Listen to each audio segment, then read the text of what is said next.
No hablaremos de momento de Quan Yui en su nuevo puesto ni de la fuerte ascesis a la que se entregó Xuanzang. Sí lo haremos, sin embargo, de dos dignísimas personas que habitaban a orillas del río Qing, a las afueras de la ciudad de Chang'an. Uno era un pescador llamado Chan Yao, y el otro un leñador conocido por el nombre de Li Ting. A pesar de la aparente humildad de sus oficios, ambos eran intelectuales sin titulación oficial, gentes de la montaña que habían llegado a dominar la técnica de la lectura. Un día, después de haber vendido el uno la leña que traía a la espalda y el otro las carpas que llevaba en su cesta de pescador, coincidieron en una pequeña taberna de Chang'an y bebieron hasta ponerse un poco alegres. Con una botella cada uno en la mano siguieron con paso indeciso las orillas del río Qing, camino de casa.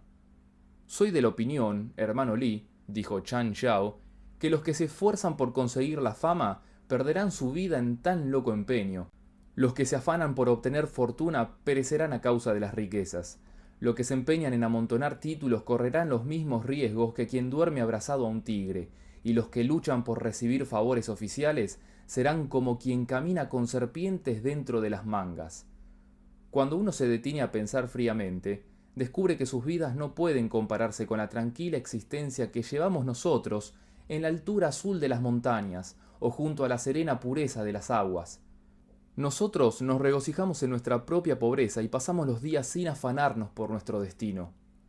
Hay mucho de verdad en lo que acabas de decir, hermano Chang, replicó Li Ting, pero la serena pureza de tus aguas no puede compararse con la altura azul de mis montañas. Es al revés, querido amigo, contestó raudo Chan Yao. No existe término de comparación entre tus altas montañas azules y mis puras aguas serenas. Como prueba voy a citarte un poema Zhu que constituye la letra de la canción Tier Lian Hua y que dice así: He cruzado más de 10.000 millas de aguas cubiertas de neblina en mi pequeño bote de vela, oyendo solamente el murmullo del agua y el travieso chapotear de los peces. He purificado así mi corazón, privándole de todo deseo de fama o riqueza, complaciéndome únicamente en la estilizada belleza de las espadañas y los juncales. ¿Existe acaso placer mayor que ir contando las gaviotas que vuelan por encima de nosotros? Mi esposa y mis hijos unen sus risas despreocupadas a las mías, mientras van pasando ante nosotros orillas cubiertas de sauces y remansos repletos de juncos. Cuando el viento y las olas se amansan, me invade la dicha del sueño que no anhela la gloria, ni se ve perturbado por la vergüenza o la miseria. Insisto en que la serenidad de tus puras aguas no es superior a la belleza de mis montañas azules, recalcó Li Ting. Yo también aporto como prueba otro poema Tzu, que es igualmente parte de la letra de la canción Tier Lian Hua, que dice: En una parte cubierta de pinos del bosque profundo escucho el canto sin letra de la oropéndula, vibrante como el lamento dulce de la flauta. Pálidos rojos y verdes brillantes anuncian la inminente eclosión de la primavera. No existe transición alguna entre el verano y ella, así de rápido pasa el tiempo entre las frondas. Después hace su entrada el otoño en el palacio del bosque, con su fragancia de flores doradas y su perenne invitación a la alegría. El frío invierno hace acto de presencia con la misma rapidez con que uno chasca los dedos. Nadie le domina, no recibe órdenes de nadie, es tan libre como yo mismo en el eterno fluir de las 4 estaciones.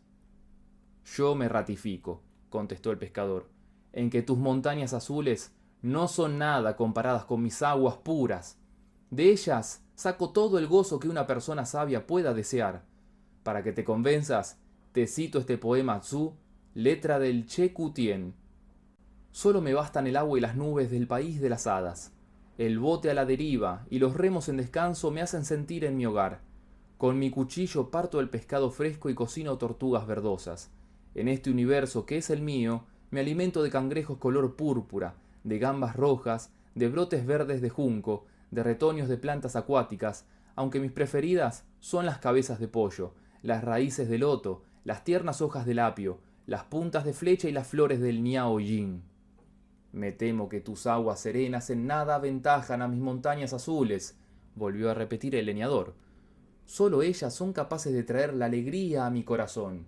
Como prueba, yo también he hecho mano de un poema Zhu del Che Ku Tien, que dice: En las cumbres escarpadas que rozan las orillas del cielo, he construido mi hogar de ramas y hierba. El sabor de aves en salazón y patos ahumados supera el de tortugas y cangrejos. La carne de antílopes, liebres y ciervos es 10.000 veces más fina que la de gambas y pescados.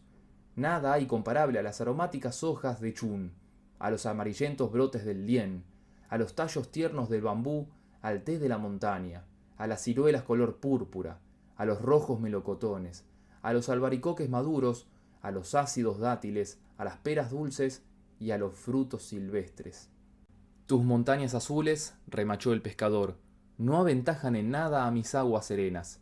Puedo citarte otro poema Zhu del Tien Xian Tzu, que afirma textualmente: a bordo de un bote cualquiera me desplazo a donde me apetece. No temo las ondulaciones de las olas ni la ceguera temporal de la niebla. Me sirvo de redes y anzuelos para conseguir pescado fresco, el manjar más sabroso que existe, sin necesidad de acudir a asados ni a salsas. Aparte del agua, comparto mi hogar con un hijo joven y una esposa ya vieja. Cuando la pesca es abundante, voy a los mercados de Chang'an y la cambio por vino, que bebo hasta perder la razón. Con algas me abrigo, me tumbo en el agua y ronco al dormir. Ninguna preocupación me asalta. Yo no busco la pompa ni ansío la gloria. Estás muy equivocado, le corrigió el leñador. Tus aguas serenas son inferiores a mis montañas azules. Yo también dispongo de un poema del Tian Xian Tzu. Como prueba, al pie de la colina, dicen los versos, tengo construida una casa de ramas de pino, de orquídeas, de bambú y de ciruelas. En busca de leña seca dejo atrás bosquecillos y llego a las cumbres de las montañas. Sin nadie que me controle, vendo lo que deseo, los precios dependiendo de mi sola voluntad. Gasto el dinero en vino, que luego almaceno en vasijas de barro y jarros de arcilla. Con la mente adormecida me tumbo después a la sombra de los pinos.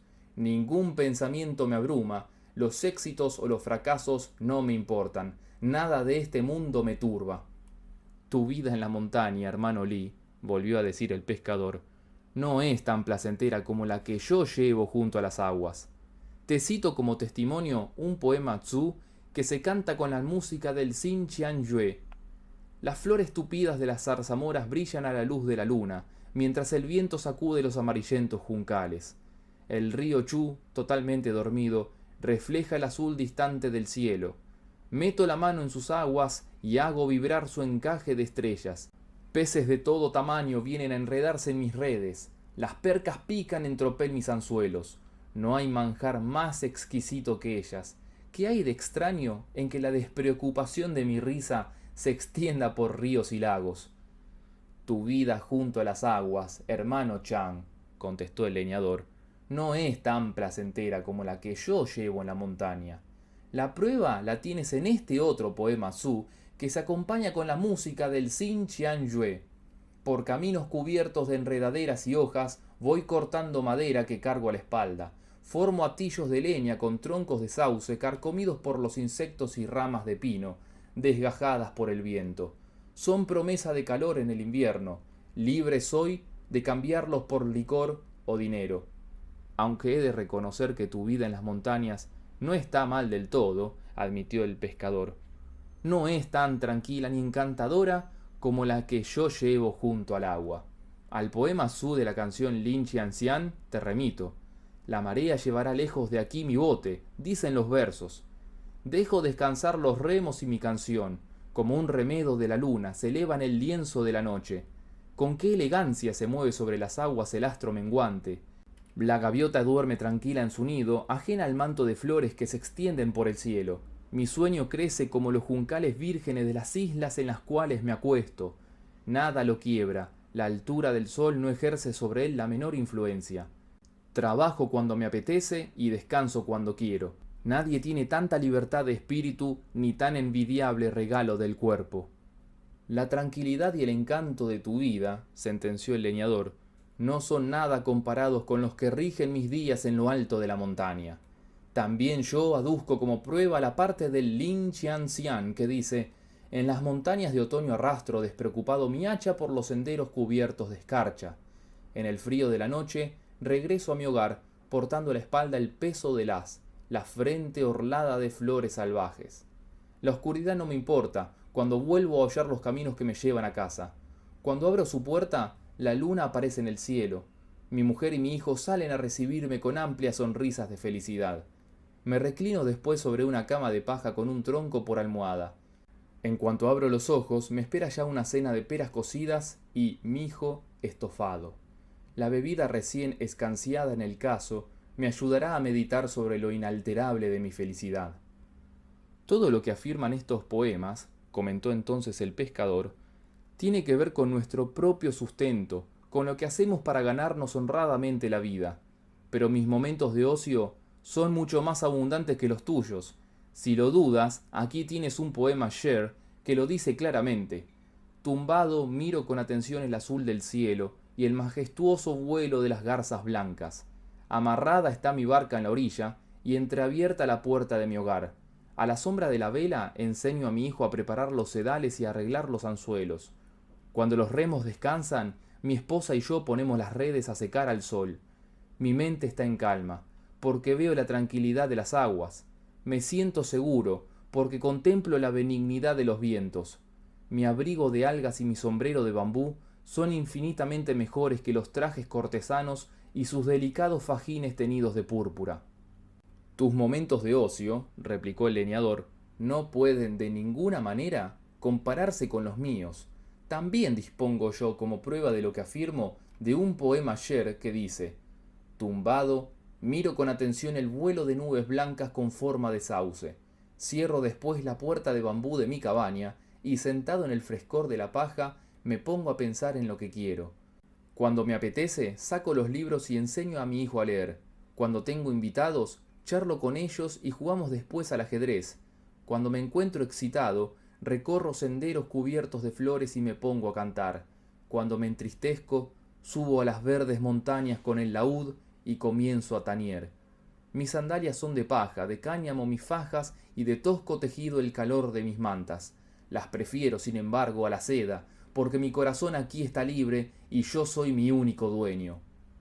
Li Ting, concluyó por fin Chan Shao, afortunados somos, en verdad, al poder divertirnos con canciones como estas y al no preocuparnos por la urgencia del oro. Sin embargo, todo lo que hemos hecho hasta ahora ha sido recitar fragmentos de poemas, que nos servían tanto al uno como al otro para defender nuestros puntos de vista. ¿Por qué no declamamos a la limón una poesía más larga y vemos cómo se desarrolla esta discusión entre un pescador y un leñador? Me parece una idea excelente, hermano Chang, exclamó Li Ting. ¿Por qué no comienzas tú? Mi bote descansa sobre verdes aguas cubiertas de niebla y de olas rizadas.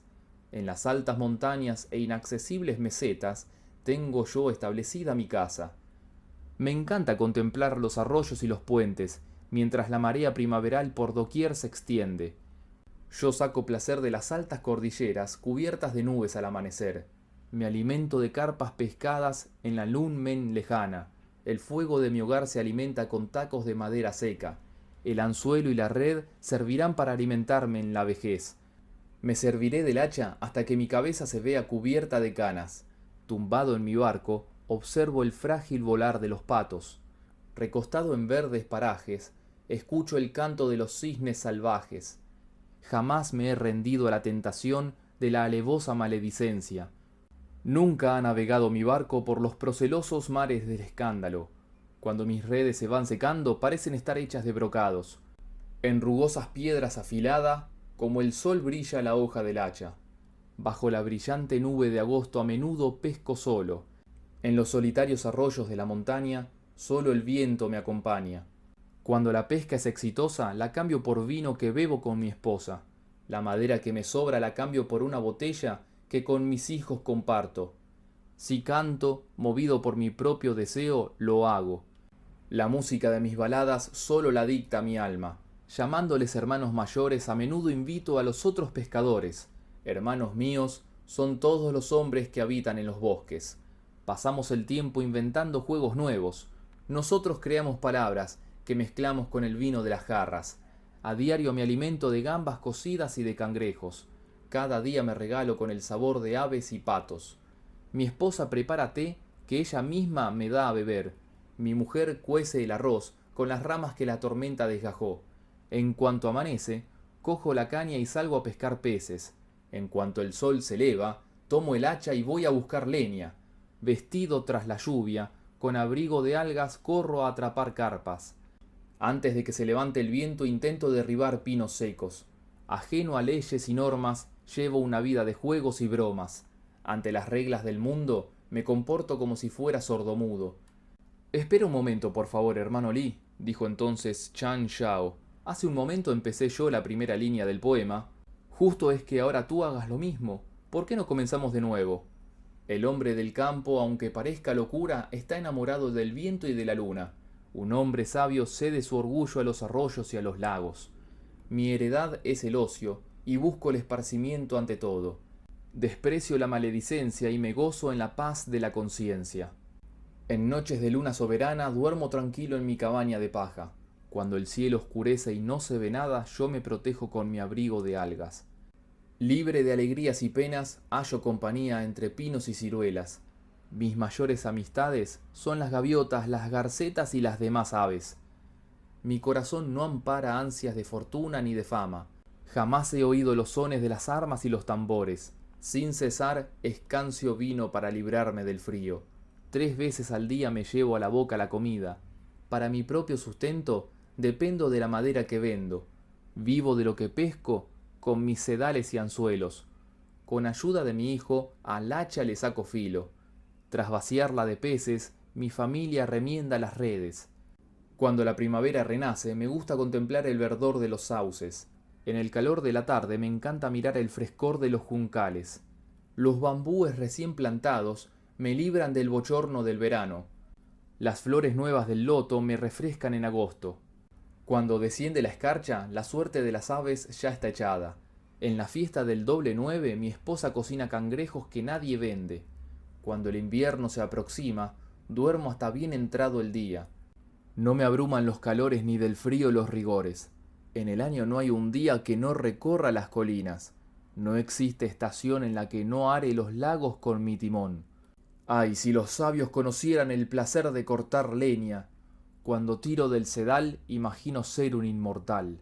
No hay fragancia igual a la de las flores que crecen en mi portal. La proa de mi barca va abriendo senderos de verde agua. De mi vida satisfecho, no busco de los ministros el asiento. Mi mente es tan fuerte y equilibrada como una ciudad amurallada. Contra el asedio deben protegerse las ciudades que más se enorgullecen. Por muy alto que esté un ministro, debe someterse a los mandatos del divino. Qué raro placer es gozar de las montañas y del mar. Agradecidos estamos por ello a los dioses, a la tierra y al cielo. Los dos hombres continuaron recitando a la limón infinidad de canciones y poemas. Cuando llegaron al punto en que sus caminos se separaban, se inclinaron con respeto y así se despidieron. Querido hermano Li, dijo Chan Shao al hacerlo, cuídate y ten precaución con los tigres cuando subas por las montañas. Lamentaría sobremanera que sufrieras un accidente, ya que, como reza el dicho, nadie nos asegura que vayamos a encontrar mañana al amigo con el que hoy nos topamos en la calle. ¿Qué clase de amigo eres tú?, exclamó Li Ting enfadado al escuchar esas palabras. Las personas que se aman de verdad ni siquiera sacan a relucir cosas tan desagradables como las que tú acabas de decir.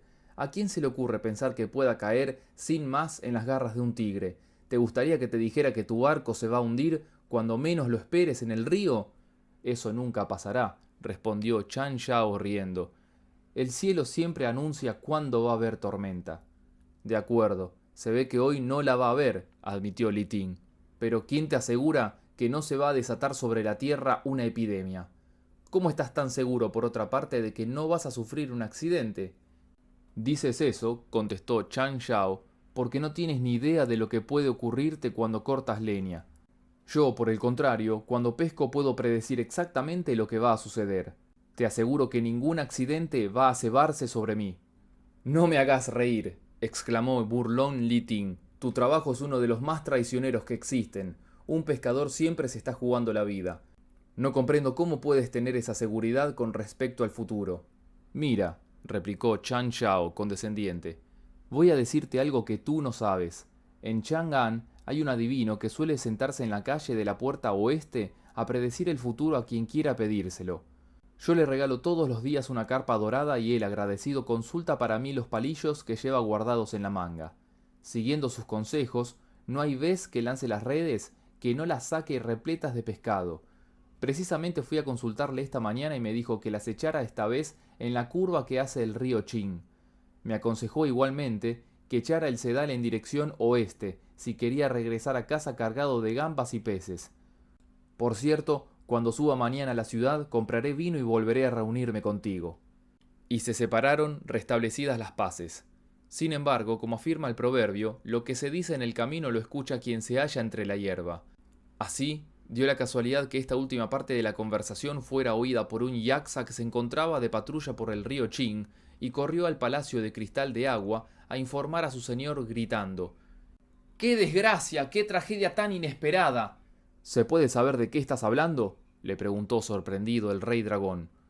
Vuestro siervo, contestó el yaxa excitado, estaba patrullando el río cuando oyó por casualidad la conversación que mantenían un pescador y un leñador. Hablaban de algo realmente horrible. Según el pescador, en la calle de la puerta oeste de la ciudad de Chang'an hay un adivino que nunca falla en sus predicciones. Sabedor de sus poderes, el pescador le da todos los días una carpa. Él consulta entonces los palillos que lleva escondidos en la manga y le dice el lugar exacto en el que debe arrojar las redes. ¿Comprendéis el peligro que corremos? De continuar así, en poco tiempo terminará con todos nuestros hermanos del agua. ¿En dónde encontraréis vos entonces seres que quieran vivir en las regiones acuáticas? Nadie saltará por encima de las olas y vuestro poder se irá haciendo cada vez menor. El rey dragón se puso tan furioso que quiso coger la espada e ir en aquel mismo momento a Chang'an a matar al adivino. Fue una suerte que sus hijos y nietos, los ministros Cangrejo y los consejeros Gamba, el juez Perca y el gobernador Carpa se encontraran a su lado y trataran de disuadirle diciendo: «Controlad vuestra justa ira, majestad. Razón tiene el proverbio cuando afirma: no creas nada de cuanto oigas. Además, si marcháis así hacia Chang'an, os seguirán las nubes y la lluvia, y las gentes que allí viven gritarán horrorizadas. ¿Queréis ofender al cielo con tan irreflexiva conducta? Puesto que poseéis el poder de aparecer y desaparecer y de transformaros en lo que os dé la gana, nuestra sugerencia es que toméis la forma de un intelectual y que vayáis a esa ciudad a averiguar qué es lo que pasa. Si en verdad existe esa persona, lo mejor que podéis hacer es matarla cuanto antes. De no ser cierto, no hay necesidad alguna de sacrificar a gente inocente». Tras pensarlo mejor, el rey dragón aceptó su sugerencia, dejó la espada a un lado y despidió a las nubes y a la lluvia. Nadó con fuerza hasta la orilla del río y, con una simple sacudida del cuerpo, se transformó en un literato de blanca túnica y rasgos llamativamente viriles. Su altura era superior a la normal, su caminar, pausado y sereno, denotaba un espíritu reflexivo, y toda su figura exhalaba firmeza de ánimo y dominio del cuerpo. Su docto discurso constituía una alabanza continua a Confucio, a Mencio y a la virtuosa conducta del duque de Zhou y del rey Wen. Con su túnica de seda y su gorro de personaje importante salió del agua y se dirigió a pie hacia la calle de la puerta oeste de la ciudad de Chang'an, donde encontró a una gran muchedumbre rodeando a un hombre que decía con suave y contenida voz: «Los que pertenecen al signo del dragón tendrán buena suerte, mientras que los nacidos bajo el del tigre deberán hacer frente a incontables desgracias. Por otra parte, los que vieron la luz a la hora de Yin, Chen, Zi y Hai verán florecer todos sus asuntos y la fortuna no les dejará de la mano, cosa que no ocurrirá con los que, en el momento de su nacimiento, sufrieron la influencia del planeta Júpiter». En cuanto el rey dragón lo oyó, supo que se encontraba en el lugar en el que solía sentarse el adivino. Se dirigió hacia él y, abriéndose como pudo paso entre la gente, vio que las 4 paredes de la habitación estaban cubiertas de piezas maestras de caligrafía, entre las que se apreciaba alguna que otra pintura de excelente corte. Del pebetero salía un humo incesante, cuyas volutas contrastaban con la quietud del agua purificada que guardaba un recipiente de porcelana. Lugar destacado ocupaba un retrato de Kuei Gu, colgado un poco más alto que 2 dibujos de Wan Wei. La piedra para diluir la tinta, traída directamente desde Tuancher, no desdecía en absoluto del pincel de cerdas erizadas que se veía a su lado. Se apreciaba que aquel hombre dominaba gran número de técnicas adivinatorias, ya que junto a bolas de cristal podían descubrirse números de Kuo Pu y otros clásicos de la adivinación. Conocía, además, los hexagramas, dominaba los 8 triagramas, estaba al tanto de las leyes que rigen los cielos y la tierra, y hasta era capaz de distinguir el modo de obrar de dioses y demonios. Ante él tenía una bandeja en la que aparecían reseñadas las horas cósmicas. Su mente les asignaba los planetas y astros que les correspondían con la rapidez propia de un genio. No cabía duda de que contemplaba como en un espejo las cosas pasadas y las que aún estaban por venir.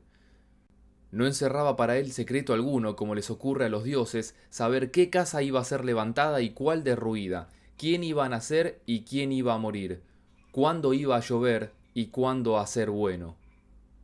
Los espíritus y los dioses tenían que sentirse, por fuerza, alarmados ante tanta omnisciencia. En letras claras aparecía escrito su nombre, Yuan Zhou Chang. No era otro que el tío de Yuan Tien-Kang, el astrónomo oficial del imperio. Se trataba de un hombre de agradable presencia y muy versado en toda clase de artes. No en balde era conocido hasta el último rincón del reino y gozaba de gran favor en la ciudad de Chang'an. Sin vacilar, el rey dragón entró en su tienda. Tras el consabido intercambio de saludos, fue invitado a ocupar el asiento de honor. Mientras un criado servía el té, el maestro le preguntó: «¿Qué os gustaría saber?» «Predecidme, por favor, el tiempo que va a ser», contestó el rey dragón.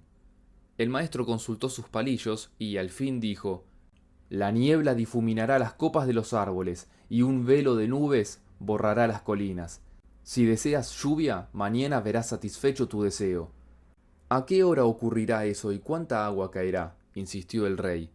«A la hora del dragón empezarán a arremolinarse las nubes», volvió a contestar el maestro, «y a la de la serpiente se escuchará el trueno. La lluvia comenzará a caer a la del caballo y a la de la oveja habrá ya cesado. Caerán en total 48 gotas de lluvia por cada metro cuadrado». «Te aconsejo que no bromees», exclamó el rey dragón. «Si mañana llueve a las horas que has dicho y la cantidad que tú mismo has fijado, te daré 50 bolsas de oro en señal de gratitud. Pero si te equivocas en una sola gota, ten por seguro que echaré abajo la puerta y haré anicos el cartel que tienes pegado en el dintel. Además, te expulsaré de Chang'an por embaucador y no podrás seguir engañando a la gente». «Me parece correcto que así lo hagáis», replicó el maestro con amabilidad. «Ahora, si lo deseáis, podéis marcharos. Regresad mañana después de la lluvia». El rey dragón se despidió de él y regresó a su mansión de agua.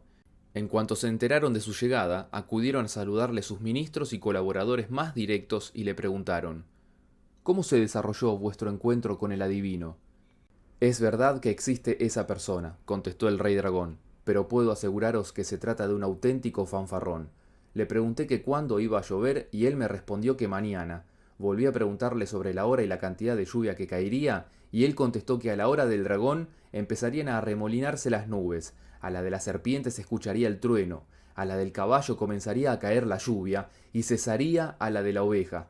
Por lo que a la cantidad de agua respecta, precisó que caerían exactamente 48 gotas de lluvia por metro cuadrado. Así que le aposté que, si acertaba, le daría 50 bolsas de oro, pero que si se equivocaba en algo, le echaría abajo la puerta y después le expulsaría de Chang'an, para que no pudiera seguir engañando a la gente. «Pero vos sois el jefe supremo de los 8 ríos, el gran rey dragón, encargados de la lluvia», exclamaron sus subalternos, soltando la carcajada divertidos. «Solo depende de vos que llueva o deje de hacerlo. ¿Cómo ha podido ser tan tonto ese hombre? Seguro que pierde». Los hijos y los nietos del dragón estaban celebrando con los peces y cangrejos la victoria cierta de su señor, cuando se oyó en lo alto una voz que decía: «Llega un mensajero celeste con una orden para el rey dragón del río Qin». Todos alzaron la cabeza y vieron al emisario elegantemente vestido con una túnica de oro dirigirse a la mansión de agua con la carta del emperador de Jade en las manos. El rey dragón se enderezó las ropas lo mejor que pudo y quemó un poco de incienso. Tras hacer entrega del envío, el mensajero se elevó en el aire y desapareció. El rey dragón abrió la orden y leyó, atónito: «Mandamos al príncipe de los 8 ríos que prepare truenos y lluvia y los deje caer mañana sobre la ciudad de Chang'an». Lo más asombroso era que las horas y la cantidad de agua que aparecían en el documento coincidían exactamente, hasta el más ínfimo detalle, con las predicciones hechas por el adivino. El rey dragón se sintió tan abatido que perdió el conocimiento, como si fuera una doncella mal alimentada. Cuando volvió a recobrar la conciencia, dijo, entristecido a sus súbditos: ¿Quién iba a pensar que en ese mundo de polvo hubiera una persona dotada de una inteligencia tan portentosa? Cuesta trabajo creer que posea un conocimiento tan perfecto de las leyes que rigen el cielo y la tierra. Lamento confesar que me ha derrotado. Calmaos, por favor, le aconsejaron los ministros. No es tan difícil como parece deshacerse de ese adivino. De hecho, acabamos de idear un plan que puede acallar para siempre a ese tipo. Una vez que el rey dragón hubo preguntado de qué se trataba, el ministro que había hablado por todos respondió: Si la lluvia tarda en producirse mañana una décima de segundo o cae una gota menos de lo pronosticado, dejará de cumplirse la predicción y vos habréis ganado la apuesta. ¿No es así? ¿Quién os impedirá entonces derribar su puerta y echarle a la calle? El rey dragón aceptó complacido la sugerencia y dejó de preocuparse. Al día siguiente llamó al duque del viento, al señor del rayo, al joven de las nubes y a la madre del rayo, y les mandó acompañarle hasta la ciudad de Chang'an. Pero esperó a la hora de la serpiente para desplegar las nubes, a la del caballo para hacer resonar el trueno, a la de la oveja para dejar caer la lluvia, y a la del mono para dar por terminada la tormenta. Además, solo permitió que cayeran 40 gotas de agua por metro cuadrado, exactamente 8 menos de las que le habían sido ordenadas. Una vez acabada la lluvia, el rey dragón despidió a sus ayudantes, descendió de las nubes y, tras tomar otra vez la forma del literato vestido de blanco, se dirigió furioso a la calle de la puerta oeste. De un terrible empujón, echó abajo la puerta de la tienda de Yuan Shouchang y empezó a destrozar cuanto encontraba a su paso, incluidos los pinceles, la tinta y los cuadros. El maestro ni siquiera se movió, permaneció sentado como si la cosa no fuera con él. Eso hizo que el rey dragón se sintiera más enfadado todavía y, volviéndose hacia el lugar donde se encontraba, bramó despectivo: Ya sabía yo que no eras más que un profeta de pacotilla, un impostor que anda engañando por ahí a las gentes sencillas. Tú mismo has visto que no se ha cumplido ni una sola de tus predicciones. ¿Qué más pruebas necesitamos para demostrar que eres un farsante? Me refiero, por supuesto, a lo que me dijiste ayer sobre la lluvia de esta tarde. No solo has fallado en la hora, sino en la cantidad de agua caída. Eres un auténtico embustero. No comprendo cómo sigues ahí sentado tan tranquilo. Deberías echar a correr antes de que llame al alguacil y te haga ejecutar. Yuan Shouchang no movió un solo dedo. Pese a la gravedad de la acusación, era claro que aquellas palabras no produjeron en él el menor signo de alarma. Al contrario, permaneció tranquilo y sonriente, sosteniendo la mirada a su acusador. Por fin se aclaró la garganta y dijo: No tengo miedo, porque no he hecho nada que merezca la pena de muerte. El que debería estar temblando eres tú. ¿Crees que no sé quién eres? Puedes engañar a otros, pero no a mí. En cuanto te vi, supe que no eras un literato vestido de blanco, sino el mismísimo rey dragón del río Qin. ¿Te das cuenta de lo que has hecho? Al cambiar la hora y la cantidad de lluvia, has desobedecido la orden del emperador de Jade y transgredido las leyes del cielo. Si hay alguien aquí digno de ser pasado a cuchillo, eres tú, no yo. ¿Cómo te atreves a venir a echarme en cara algo de lo que únicamente tú eres culpable? Al oír eso, el rey dragón sintió tal pánico que el corazón empezó a latirle con fuerza y todos los pelos se le pusieron de punta. Temblando, se dejó caer en el suelo y suplicó al maestro, diciendo: No toméis a mal lo que acabo de deciros, por favor. No sé en qué estaba pensando. Simplemente se trataba de una broma. Ahora veo, sin embargo, que lo que yo consideraba un juego inocente era en realidad un crimen horrendo. ¿Qué puedo hacer ahora que, como vos mismo habéis dicho, he transgredido las leyes del cielo? Por lo que más queráis, salvadme la vida. De lo contrario, jamás me moveré de aquí. ¿Quién te ha dicho que yo puedo salvarte?, replicó Yuan Shouchang. Lo único que está en mi mano es indicarte una posible forma de solucionar tan serio problema. Eso es todo. Te prometo que haré cuanto digáis, contestó el rey dragón. En principio, dijo Yuan Shouchang, deberás ser ejecutado, por orden del juez Wei Chen, a la 1:15 de la tarde. Si quieres salvar el pellejo, lo único que puedes hacer es acudir cuanto antes al emperador Tai Tan Chung y pedirle clemencia. Supongo que no desconoces que Wei Chen es ministro suyo y que por lo tanto le debe obediencia en todo. El rey dragón salió a toda prisa de la tienda de Yuan Shouchang con los ojos anegados en lágrimas. En aquel mismo instante el sol, rojo como la misma felicidad, se estaba poniendo.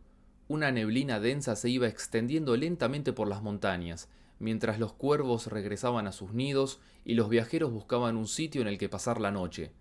Los gansos salvajes habían encontrado ya cobijo en la arena y la Vía Láctea se hacía cada vez más visible.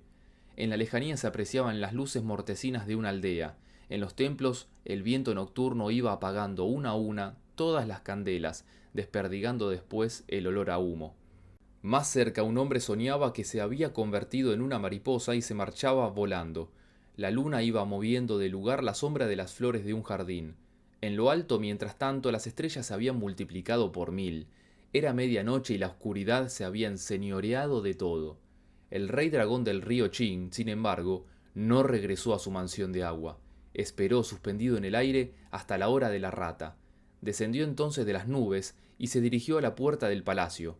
En aquel mismo momento el emperador Tang estaba soñando que se encontraba fuera del palacio, paseando entre las sombras de flores que proyectaba sobre el suelo la luna. El dragón tomó la forma de hombre y corrió hacia él. Tras echarse rostro en tierra, empezó a gritar: «Misericordia, majestad, sed clemente con mi vida».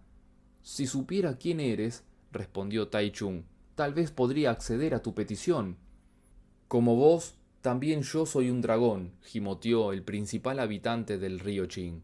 «La maldición pesa ahora sobre mi cabeza, porque desobedecí la orden del cielo. En consecuencia, vuestro súbdito, el juez Wei Chen, ha recibido el mandato de ejecutarme, por haber atentado contra el orden cósmico. Esa es la razón por la que ahora acudo a vos, pidiendo clemencia». «Sí, como dices, Wei Chen va a ser el encargado de hacer justicia», concluyó Tai Chung.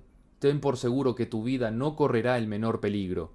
Márchate y deja de preocuparte». Encantado, el rey dragón se levantó a toda prisa del suelo y abandonó el palacio profundamente agradecido. Tai Chung se despertó al poco tiempo y no paró de darle vueltas a lo que acababa de soñar. Sin embargo, habían pasado ya 3/5 de la hora de la quinta vigilia y hubo de recibir en audiencia a todos sus ministros. El humo del incienso y otras plantas aromáticas formaba graciosas volutas entre los arcos de fénix y ascendía después hacia las cúpulas de dragón, mientras la luz nueva se reflejaba en los delicados biombos de seda. La neblina no se había levantado todavía de las banderas y estandartes, adornados con llamativas plumas. Por los pasillos avanzaban funcionarios tan virtuosos como los mismísimos Yao y Yuen. Todos seguían el ritual de los Han y los Chou, cortes a las que también pertenecía la música que se escuchaba en un segundo plano. Legiones de criados iban encendiendo de dos en dos las lámparas mientras grupos de doncellas vestidas con trajes de llamativos colores preparaban abanicos. La luz llenaba los salones del unicornio y daba vida a los biombos decorados con pavos reales. Antes de aparecer el emperador, todos los presentes lanzaron hurras y vítores. Se oyó a continuación 3 veces seguidas el restallar de un látigo y las cabezas se inclinaron al unísono hacia el lugar en el que se levantaba el trono.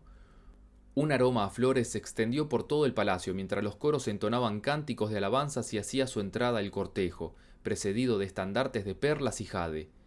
El palanquín real, adornado con los abanicos del dragón y el fénix, y la montaña y el río, avanzó entonces por entre las filas de cortesanos nobles y refinados, y de generales, aguerridos y valientes. Todos ellos vestían de rojo. El espectáculo era tan magnífico que nadie dudaba de que el sello de oro y los fajines color púrpura con los emblemas del sol, la luna y las estrellas iban a durar millones de años, exactamente los mismos que la tierra y el cielo. Una vez que los ministros hubieron presentado sus respetos al emperador, se retiraron a un lado y permanecieron de pie, cada cual ocupando el sitio que le correspondía según su rango. Tan Tai Chung les fue escudriñando uno por uno con sus penetrantes ojos de dragón. Entre los funcionarios civiles figuraban Fan Xuan Ling, Du Hu Wei, Su Sherqi, Su Chin Chung y Guan Kuei, y entre los militares Ma San Pao, Duan Cherxien, Jin Kai Shan, Chen Jiaoqin, Liu Hencher, Hu Qinde y Qin Shu Pao. Todos ellos permanecían en pie, en actitud reverente y sumisa. El emperador se extrañó de no ver a Wei Chen y, volviéndose hacia Su Shuqi, le hizo una seña para que se acercara y le dijo: «Esta noche he tenido un sueño muy raro. Se presentó ante mí un hombre que afirmó ser nada más y nada menos que el rey dragón del río Qin. Dijo además que había desobedecido las órdenes del cielo y que en castigo iba a ser ejecutado por el juez Wei Chen. Me suplicó, por tanto, que le salvara la vida, cosa a la que accedí. ¿Cómo es que precisamente hoy no ha acudido a mi llamada Wei Chen? Es posible que vuestro sueño sea más cierto de lo que creéis, respondió Shu Qi. Así que si deseáis cumplir lo prometido, lo mejor que podéis hacer es llamar a Wei Chen y mantenerle todo el día a vuestro lado. Si no le dejáis marchar, sin duda alguna el dragón de vuestros sueños logrará salvar la vida. Encantado, el emperador de los Tang hizo llamar a la corte al juez Wei Chen. La noche anterior, Wei Chen había estado estudiando los movimientos de las estrellas. Cuando se disponía a quemar un poco de incienso, oyó gritar a las garzas y, levantando la vista, vio un mensajero celeste con una orden del emperador de Jade en la mano. En ella se le conminaba a que ejecutara al viejo dragón del río Qing exactamente a la 1:15 de la tarde. Agradecido al cielo por tan alto honor, el primer ministro se preparó para cumplir tan trascendente misión, bañándose y no probando en todo el día nada de comer. Sacó además su espada mágica y la afiló una y otra vez, purificando de esta forma su espíritu. Sabía que toda preparación era poca y decidió no asistir aquel día a la audiencia imperial. Por eso le dio un vuelco el corazón cuando vio llegar a un oficial de la corte con la orden de presentarse inmediatamente ante el emperador. No se atrevió a desobedecerla, y, tras cambiarse de ropa a toda prisa, siguió al funcionario hasta el interior del palacio. Tras presentar sus respetos al Hijo del Cielo, se echó rostro en tierra y, sin dejar de golpear el suelo con la frente, pidió perdón por no haber acudido aquel día a su puesto. Te perdono, contestó el emperador de los Tang, porque eres en verdad uno de nuestros más dignos siervos. Al poco rato se dieron por terminadas las audiencias y los ministros se fueron retirando uno tras otro. Solo a él le fue negada la venia para hacerlo. Es más, se le invitó a subir al palanquín de oro y en compañía del emperador entró en uno de los salones interiores, donde discutieron de las medidas a adoptar para la mejor defensa del imperio y otros asuntos de estado. A medio camino entre la hora de la serpiente y la del caballo, el emperador ordenó a sus sirvientes que trajeran un tablero de ajedrez, diciendo: Daos prisa, porque deseo echar una partida con el más digno de mis súbditos. En cuanto los criados hubieron cumplido la tarea, un grupo de concubinas sacaron las piezas y las fueron colocando sobre el tablero. Tras expresar su agradecimiento por el honor que se le hacía, Wei Chen tomó asiento y empezó el juego. Los dos movieron las piezas con precaución, siguiendo en todo momento las instrucciones del clásico del ajedrez, en el que se afirma: el ajedrez ayuda a desarrollar la disciplina y la prudencia. En este sentido, las piezas más fuertes deberán colocarse en el centro, las más débiles a los lados y las menos poderosas en los extremos. Existe una regla de oro muy conocida por todo buen jugador que dice: es preferible perder una pieza que una ventaja ya adquirida. Cuando se ataca por el lado izquierdo, es preciso mantener bien protegido el derecho. Solo podrá hablarse de retaguardia cuando se tenga una vanguardia realmente fuerte, para lo cual es necesario poseer, a su vez, una retaguardia segura. Los dos extremos están íntimamente unidos, pero se debe ser flexible en sus movimientos y, ante todo, se ha de tratar de evitar que ambos se estorben. Una formación desplegada no tiene por qué estar fuera de control, mientras que una concentración de filas no debe ser causa de una ausencia total de flexibilidad. Antes que concentrarse en la defensa de una pieza, es aconsejable, si se quiere ganar, renunciar a ella. De la misma manera, es preferible quedarse quieto a moverse sin propósito alguno. Cuando te halles en inferioridad numérica con respecto a tu contrincante, debes tratar ante todo de sobrevivir. Cuando, por el contrario, eres tú el que te encuentras en esa situación ventajosa, has de esforzarte por sacar el mejor partido que puedas de ella. Quien tenga a mano la victoria no prolongará inútilmente la lucha, de la misma forma que el que domine una posición evitará la confrontación directa. El que sepa luchar no sufrirá la derrota, y el que conozca que va a perder no se rendirá al pánico. No es raro que en el ajedrez se empiece obteniendo una ventaja considerable para terminar totalmente derrotado. Si el enemigo reagrupa sus fuerzas sin ser atacado, es señal clara de que tiene intención de lanzarse a la ofensiva. Si abandona, por otra parte, la defensa de una pequeña porción de su territorio, es muy posible que esté buscando la anexión de otro mayor. Si hace sus movimientos sin pensar, con ello demuestra que es una persona irreflexiva. No hay mejor manera, pues, de buscar la derrota que ceder a su propio modo de obrar. Con razón afirma el libro de las Odas: Aproxímate con la máxima precaución, como si estuvieras acercándote a un barranco profundo. El tablero de ajedrez, dice el poema, es la tierra y el cielo las piezas. En los colores blanco y negro está simbolizado todo el universo. Cuando el juego alcanza las cumbres de la sutileza, suelta la carcajada el inmortal que nunca juega. El emperador y su ministro estuvieron sentados ante el tablero hasta la 1 menos cuarto, sin que ninguno de los dos pudiera robarse una diferencia notable. Wei Chen dejó caer de pronto la cabeza sobre la mesa y se puso a dormir. Al verlo, Tai Chung soltó la carcajada y dijo: «Se nota que nuestro hombre de confianza se entrega con tal dedicación a las tareas de Estado que hasta se olvida de descansar. No es extraño que el sueño haya terminado venciendo su resistencia y le dejó dormir cuanto quiso». Al poco rato, sin embargo, Wei Chen abrió los ojos tan repentinamente como los había cerrado y, echándose rostro en tierra, exclamó alterado: «Soy merecedor de 1000 penas de muerte. No comprendo cómo he podido dormirme en vuestra presencia. Os pido perdón por el tremendo insulto que acabo de lanzar contra vos». «¿Insulto dices?», repitió Tai Chung sonriendo. «Levántate y continuemos jugando. Creo que debemos olvidarnos de la partida anterior y empezar otra nueva, ¿no te parece?». Wei Chen agradeció al emperador su benevolencia y volvió a ordenar las piezas sobre el tablero. Cuando se disponían a hacer el primer movimiento, se escucharon unos gritos terribles fuera de la gran sala en la que se encontraban.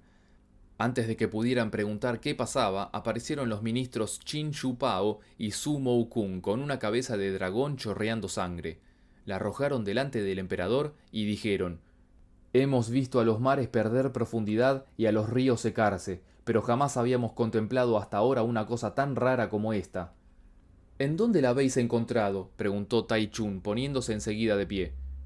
«En el sur del pasillo de los 1000 pasos», respondieron a coro Shu Pao y Mou Kung. «Estábamos allí charlando cuando de pronto cayó de las nubes esta cabeza de dragón. Hemos creído que deberíais verla, por eso la hemos traído hasta aquí». «¿Qué significa esto?», volvió a preguntar severo el emperador de los Tang, volviéndose a Wei Chen. «Este dragón», contestó Wei Chen, echándose rostro en tierra, «acaba de ser ejecutado por vuestro humilde siervo mientras dormía». «¿Mientras dormías?», repitió el emperador de los Tang, entre temeroso y sorprendido. «Mientras dormías no aprecié el menor movimiento de tu cuerpo, ni siquiera te vi echar mano de la espada o la cimitarra. ¿Cómo pudiste ejecutar a ese dragón?». «Aunque mi cuerpo se encontraba junto a vos, con los ojos cerrados y volcados sobre el tablero de ajedrez, la verdad es que mi espíritu abandonó mi cuerpo. Una nube sagrada le estaba esperando y le llevó hacia el barracón de ejecución de dragones. Los soldados celestes le habían atado ya, y mi espíritu no tuvo más que decir: «Se te ha condenado a muerte, por haber desobedecido las órdenes del cielo. Por mandato del mismo, voy a poner fin a tu vulgar vida». El dragón escuchó la sentencia temblando, encogió después las garras y así esperó la muerte. El espíritu de vuestro siervo se arremangó la túnica, echó un paso atrás y levantó la espada, que dejó caer al instante con fuerza sobre el cuello del acusado. Así se explica que haya descendido de los cielos esa cabeza de dragón que tenéis ahí delante. En cuanto Tai Chun hubo escuchado estas palabras, sintió a la vez satisfacción y tristeza. Satisfacción por tener como ministro a un hombre de la categoría de Wei Chen. ¿Cómo iba a preocuparse de la seguridad del imperio, teniendo a su lado a colaboradores de tanta valía? Y tristeza, porque había prometido salvar al dragón y no había podido evitar que acabara sus días de una forma tan lamentable. Tuvo, pues, que forzarse a sí mismo para ordenar a Shu Pao que colgara la cabeza en el mercado y que la viera todo el pueblo de Chang'an. Después, siguiendo la costumbre, recompensó a Wei Chen y despidió a los otros ministros. Aquella noche se retiró a sus aposentos con una extraña sensación de derrota. No podía quitarse de la cabeza al dragón llorando y suplicando clemencia. Jamás había imaginado que los hechos fueran a desarrollarse de esa manera, ni que, a la larga, el dragón fuera a terminar ajusticiado. Tras darle vueltas en la cabeza una y otra vez, el emperador se sintió física y mentalmente agotado. A eso de la hora de la segunda vigilia, se oyó el lamento de alguien que lloraba a las puertas mismas del palacio, y Tai Chung sintió un remordimiento aún mayor. En sueños, vio al rey dragón del río Qin con la cabeza chorreando sangre en las manos y gritando lastimosamente: «Devuélveme la vida, Tan Tai Chung, devuélvemela. Ayer me diste tu palabra de que ibas a salvarme. ¿Por qué ordenaste al juez que me ejecutara? Voy a llevarte conmigo al reino inferior, donde expondré mi caso y tú sufrirás el castigo que mereces». Agarró a Tai Chun con tanta fuerza que éste no podía moverse, aunque lo intentó desesperado una y otra vez. Todo su cuerpo estaba cubierto de sudor por el esfuerzo. Cuando parecía estar todo perdido, apareció por el sur un enjambre de nubes olorosas, en las que viajaba una sacerdotisa taoísta. Con inesperada rapidez se llegó hasta ellos y empezó a agitar una delicada ramita de sauce. Al verla, el dragón sin cabeza huyó a toda prisa por el noroeste, sin dejar de llorar ni de lamentarse a voz en grito.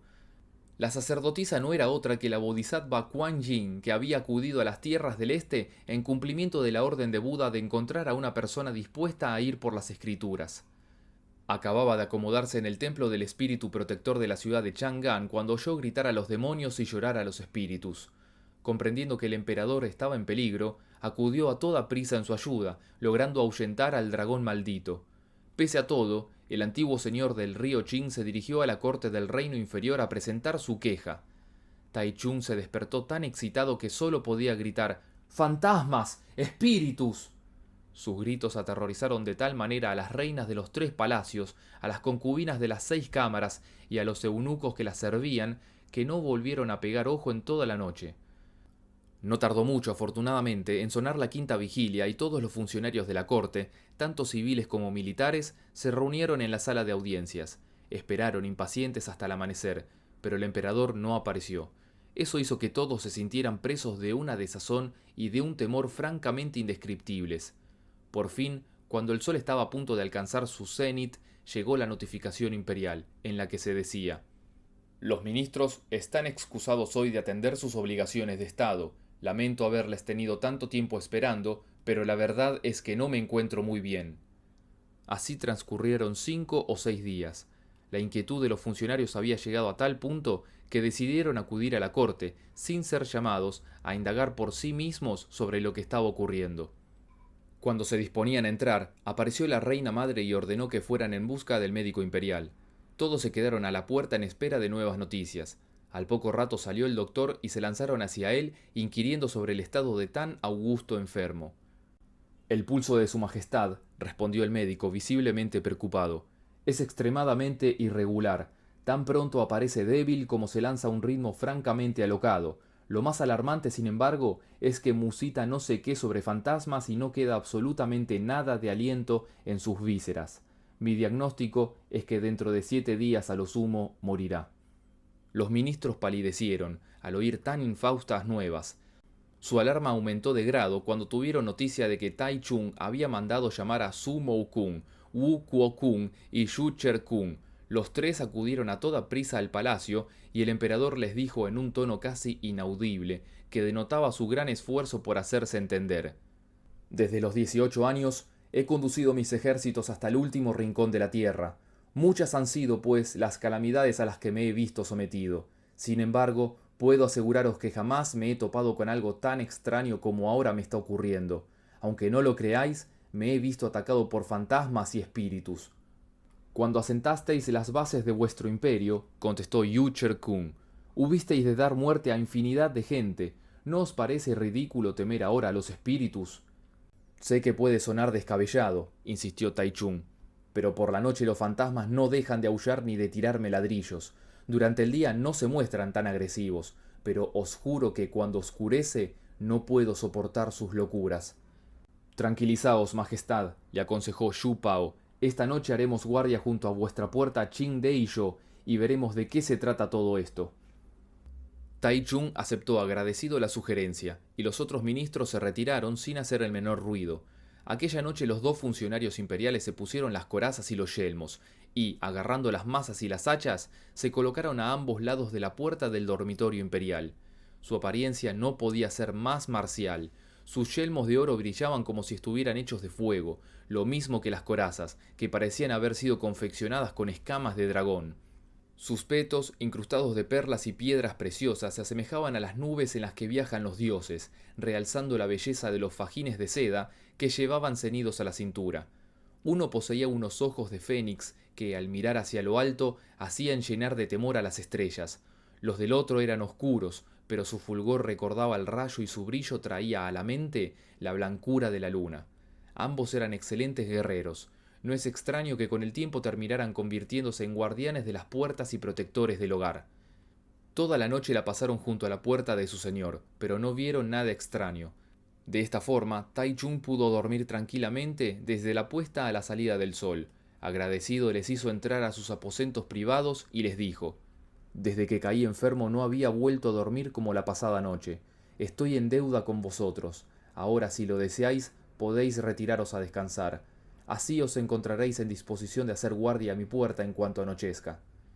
Los dos generales obedecieron los deseos de su señor, y durante 2 o 3 noches no se apartaron del dormitorio imperial. De esta forma, la paz se abatió sobre el palacio, pero el apetito de Tai Chung disminuyó alarmantemente y su enfermedad se agravó aún más.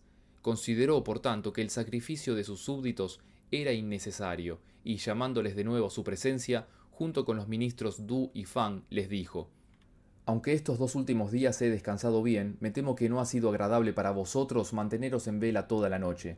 Así que he decidido, para que también vosotros podáis dormir, que un artista pinte vuestro retrato y lo coloque en las jambas de mi puerta. Espero que no tengáis ninguna objeción que hacer». Los ministros cumplieron inmediatamente su voluntad y llamaron a los 2 mejores pintores del imperio, para que retrataran a los 2 generales con sus atavíos de guerra. En cuanto las pinturas estuvieron dispuestas, las colocaron en los batientes de las puertas y durante las 2 o 3 noches siguientes no se produjo el menor incidente. A la cuarta, sin embargo, volvió a oírse en la parte de atrás del palacio un persistente ruido de tejas y ladrillos rotos, que terminaron minando la quebradiza salud del emperador. En cuanto hubo amanecido, llamó una vez más a sus ministros y les dijo: «Para alivio de todos, durante los últimos días no se ha producido el menor incidente en la parte delantera del palacio, pero anoche volvieron a escucharse en la de atrás unos ruidos tan espantosos que por poco no acabo perdiendo el juicio». «Eso es porque Qin De y Xu Pao estaban haciendo guardia en la puerta principal», se aventuró a decir Mou Kung adelantándose. «Si queréis que cesen totalmente los ruidos, deberéis colocar a Wei Chen en la puerta de atrás». Tai Chung aceptó la sugerencia y ordenó a Wei Chen que no se moviera aquella noche de la puerta trasera. Fiel al mandato imperial, Wei vistió sus ropas de guerrero y montó guardia en el lugar indicado, sosteniendo en sus manos la espada con la que había dado muerte al dragón. Difícilmente podía encontrarse otra figura más heroica que la suya. Un turbante de satén verde cubría su frente, su túnica, plagada de bordados, aparecía sujeta a la cintura por un llamativo cinturón de jade, y sus mangas, hechas de un tejido tan fino que parecía confeccionado con piel de garza, flotaban al viento como ingrávidos copos de nieve. Su aspecto era tan aguerrido que superaba en prestancia a los mismísimos Lu y Yu. Sus pies iban embutidos en unas botas negras de piel muy suave y flexible. En sus manos portaba una espada tan afilada que no se sabía dónde terminaba su filo, y sus ojos, brillantes como la llama, escudriñaban una y otra vez la oscuridad. ¿Cómo iban a atreverse los demonios a acercarse a él? La noche, de hecho, fue pasando y no hizo acto de presencia el menor fantasma. Aún así, la situación del emperador se fue haciendo cada vez más crítica. Su enfermedad empeoró tanto que la reina llamó a todos los ministros y ultimó con ellos los detalles del funeral. El mismo Tai Chung hizo acudir a su cabecera a Su Mou Kung y le confió todos los asuntos de estado y la futura educación del príncipe heredero, como había hecho Liu Pei con Chu Ke Liang.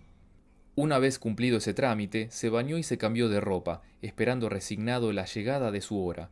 Wei Chen se adelantó entonces y, tirándole del manto, le dijo: «No os apenéis, majestad, tengo conmigo algo que os garantizará una vida larga». «Mi enfermedad», replicó Tai Chung totalmente entregado, «ha alcanzado un punto crítico del que jamás podré recuperarme. Mi vida está acabándose por momentos. ¿Cómo puedes aconsejarme que no me rinda el desaliento?» «Tengo aquí una carta», contestó Wei Chen, «que quiero que entreguéis a Tsuei Chue, uno de los jueces del reino inferior, en cuanto lleguéis a los infiernos». «¿Quién es ese Tsuei Chue?», preguntó Tai Chung cada vez más débil. «Fue uno de los principales colaboradores de vuestro difunto padre», respondió Wei Chen. «Empezó su carrera como magistrado de Tsuchou, siendo después ascendido a vicepresidente del Consejo de Ritos. Cuando vivía, me cupo el alto honor de contarme entre sus amigos más íntimos. Sé que ahora desempeña el cargo de juez de la capital del reino inferior, siendo responsable del registro de los vivos y difuntos. Me lo ha dicho él personalmente, ya que nos vemos en sueños con cierta frecuencia. Entregadle esta carta y estoy seguro de que no echará en saco roto la amistad que nos une y os permitirá regresar al mundo de los vivos». Al oír esas palabras, Tai Chun tomó esperanzado la carta y se la guardó entre las mangas. No había acabado de hacerlo cuando cerró los ojos y expiró.